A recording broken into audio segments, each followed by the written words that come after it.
problème, c'est qu'il y a encore un corps de personnes qui dit « Je ne crois pas ». Comment vous ne croyez pas?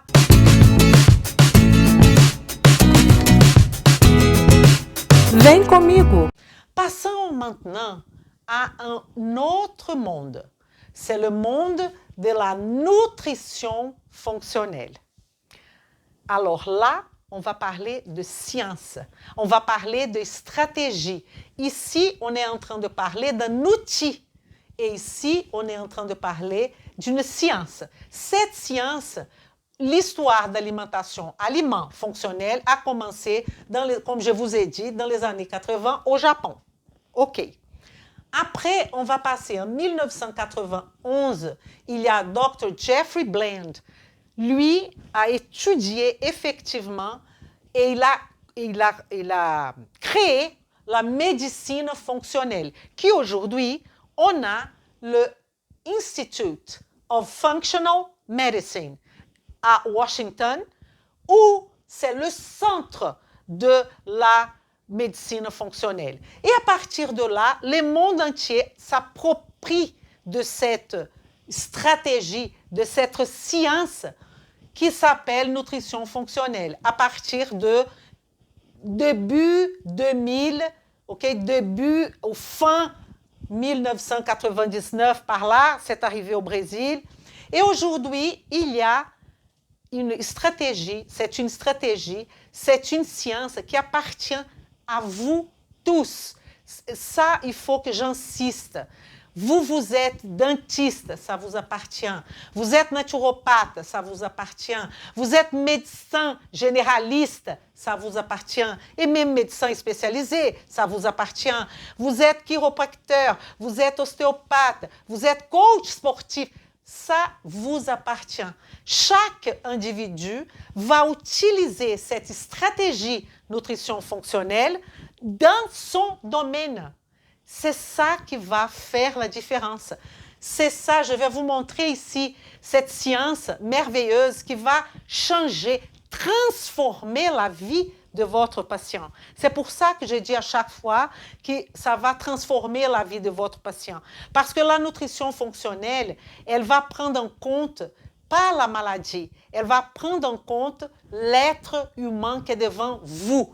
Ça veut dire avec sa biochimie personnalisée. Et si je parle de biochimie personnalisée, c'est parce que chacun de nous a une biochimie personnalisée. Vous savez bien qu'on a des facteurs génétiques et des facteurs épigénétiques. Et là, je fais le lien. Qu'est-ce que est votre travail? N'importe qui vous êtes en tant que professionnel de santé. Votre travail, c'est de lier cette alimentation fonctionnelle, l'adapter à cette réalité biochimique de votre patient. Vous comprenez ça?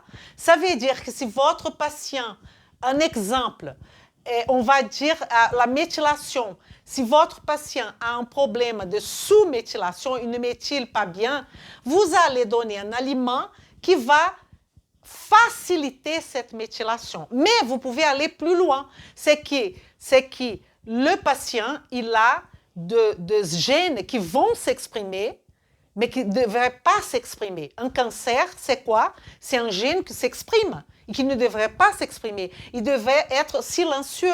À partir du moment que vous allez maintenir ce patient avec une inflammation zéro, et je dis bien zéro, vous allez éviter l'expression de beaucoup de gènes qu'on ne sait pas si le patient est là ou pas.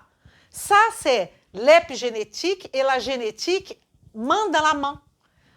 Donc, quand je m'occupe de l'alimentation fonctionnelle de Marie qui a une biochimie de Marie, je suis en train d'éviter maladie cardiovasculaire, Alzheimer, Parkinson. Le problème, c'est qu'il y a encore un corps de personnes qui dit « Je ne crois pas ». Comment vous ne croyez pas?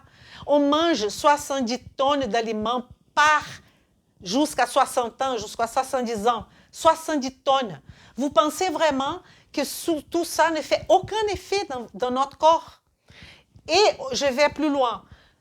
Cette nutrition fonctionnelle et cette stratégie, ça veut dire le regard que vous avez vers votre patient, soit un dentiste, soit un chiropracteur, vous allez arrêter de regarder le problème, la maladie, et vous allez réfléchir sur quelle est l'étiologie de la symptomatologie que votre patient est en train de vous raconter, ou même, parfois même pas, parce qu'il cache ça, il ne sait pas effectivement qu'est-ce qui se passe avec lui. Donc, c'est à nous de chercher et de vraiment écouter cette personne qui est devant nous et connaître l'étiologie du problème.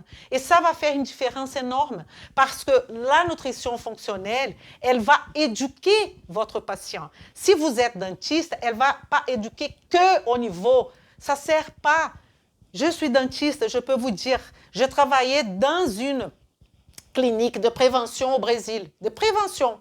Mais ma prévention à ce moment-là était une prévention limitée, une prévention hygiène buccale. Non, non, ce n'est pas suffisant. On a besoin d'une prévention de la personne qui est devant vous. Si cette personne est en surpoids, collègue dentiste, il va falloir lui parler. Cette personne est inflammée. Si elle est inflammée, maladie parodontale. Pour vous, chiropracteur, ostéopathe, vous occupez de faire quoi? De faire pour que ce patient se sente mieux. Donc, vous allez faire toutes les manipulations pour libérer plusieurs articulations. Mais à quoi sert de libérer plusieurs articulations si vous ne connaissez pas la biochimie de votre patient, que vous pouvez intervenir dans son alimentation? Et comme ça, si nous tous, on travaille dans ce sens-là, ce patient va être super bien.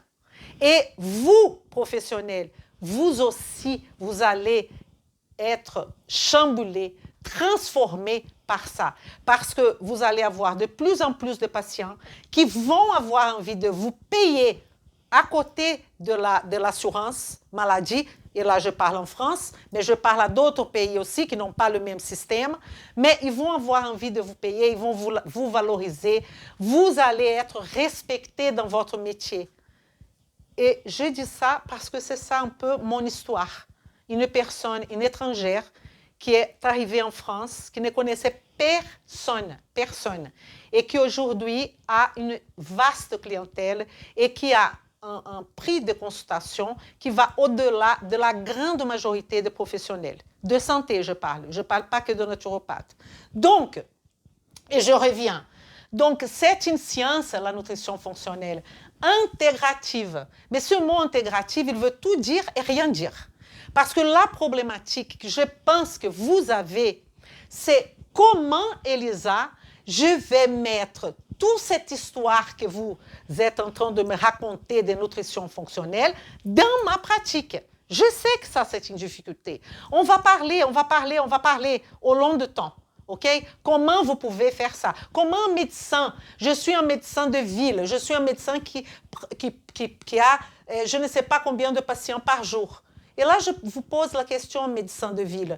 Vous êtes content avec cette situation d'avoir un patient chaque 20 minutes où vous ne pouvez pas développer avec ce patient une action préventive, de lui donner de la responsabilité de sa santé, de mettre dans sa tête, d'avoir une influence sur lui, de créer avec ce patient une empathie solide pour que vous puissiez avoir le prix de votre consultation beaucoup plus importante et comme ça, vous pouvez passer plus de temps avec votre patient. Je pense qu'on a tous envie de ça.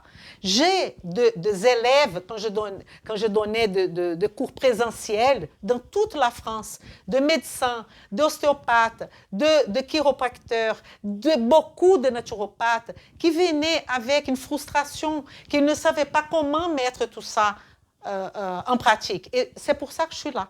OK? Vem comigo!